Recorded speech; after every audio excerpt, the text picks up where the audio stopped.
Hello po sa inyong lahat mga ka-crypto. Ako po si Pinoy Crypto Trader at sa video na ito ay atin pong pag-uusapan ang tungkol dito kay Shiba Inu kung magkanong porsyento. Ayan. If SHIB rise to reach $0.001, $0.01, $0.1 or $1. Ayan.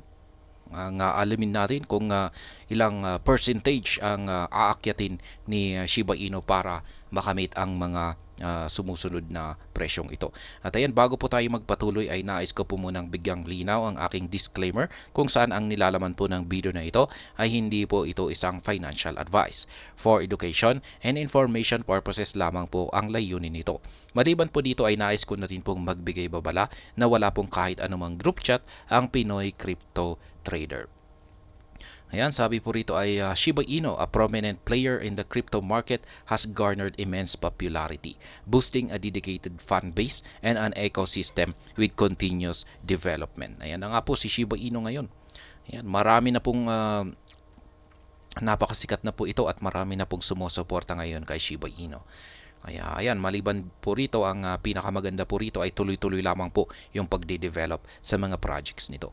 However, amid the recent market uncertainty, the burning question on the minds of many investors is just how much SHIB must surge to achieve significant price milestone, including ayan, yung mga presyong ito and the ambitious $1 mark.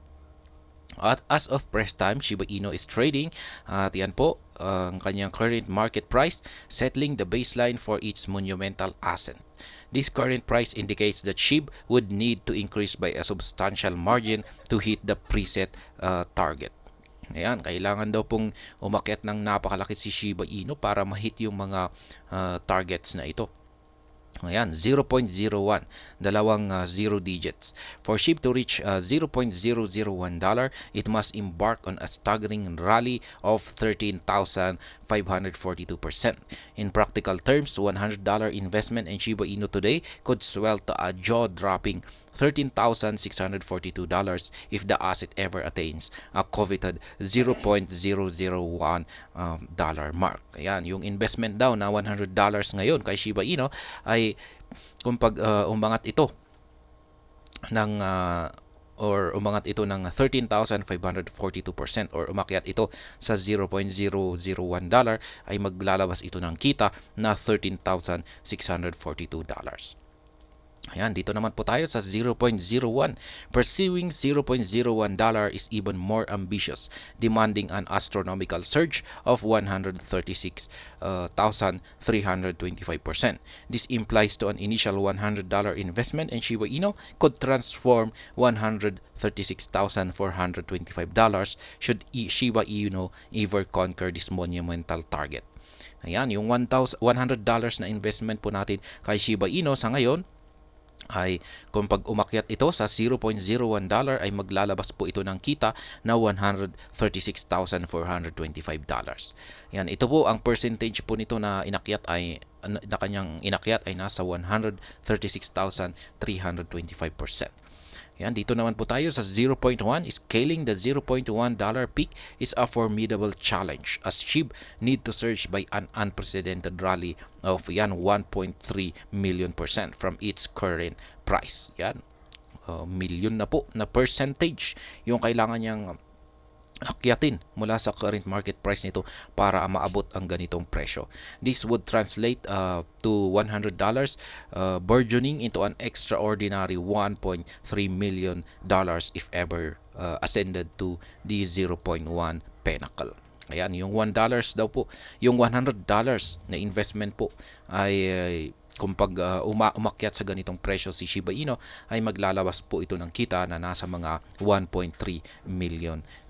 Ayan, yung $1 naman representing the zenith aspirations for Shiba Inu, $1 mark would necessitate a 13.6 million percentage. In this scenario, an investor who puts $100 in SHIB today could see an astonishing $13.6 million. Ayan.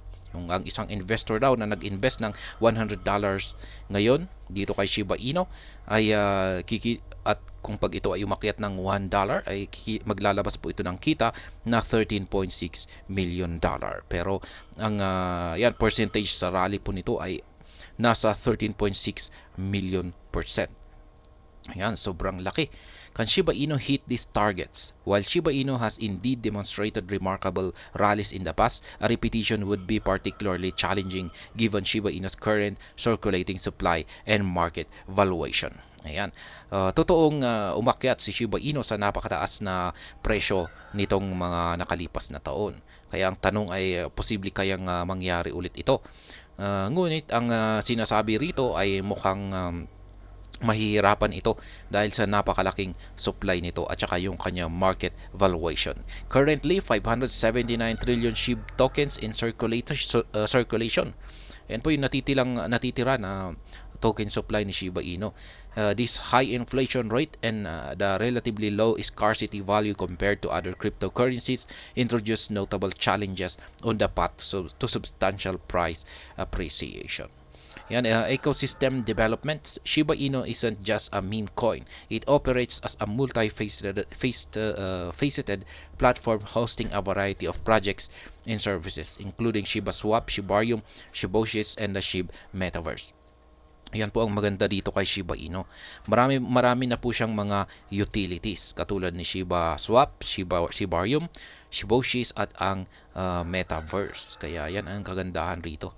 Increased demand. An upsurge in demand from both retail and institutional investors has the potential to provide a substantial boost to SHIB's price. As more investors join the SHIB community, they contribute to heightened buying pressure and liquidity of the token. Ayan po. Kailangan po na magkaroon ng increase sa demand para higit pong makakatulong ito sa pag-angat ni Shiba Inu. Ayan, widespread adoption. Ito na rin yung ginagamit si Shiba Inu bilang isang payment system ng mga merchants at saka mga institution. Talagang makakatulong rin po ito. Ayan, substantial burns. Yan, ito po yung talagang pinupurso naman ng buong community ng Shiba Inu, yung pagsusunog. Yan, kasi yung pag nagsusunog po tayo or nasusunog ang token supply ni Shiba Inu ay nababawasan po ito. At kung pag nababawasan ito ay tataas yung demand nito. Kaya yan. Ayan po ang tungkol dito. Ayan sa mga posibleng kitain ng isang investor kapag umangat sa mga sumusunod na nabanggit na presyo. At ayan, hanggang dito na lamang po tayo sa video na ito. Sana po ay inyong nagustuhan ang aking paliwanag dito. Kung inyo po itong nagustuhan ay pakiclick lamang po ang like button nito. Para naman po sa mga bago lamang dito, kayo po ay aking inaanyayahan para mag-subscribe. Pakiclick na rin po ang bell icon nito dahil ito po ang siyang magsisilbing notification nito sa mga bago kong videos na akin pong ina-upload sa aking YouTube channel na ito. Marami pong salamat sa panonood. Ingat po tayo lagi at God bless po sa ating lahat.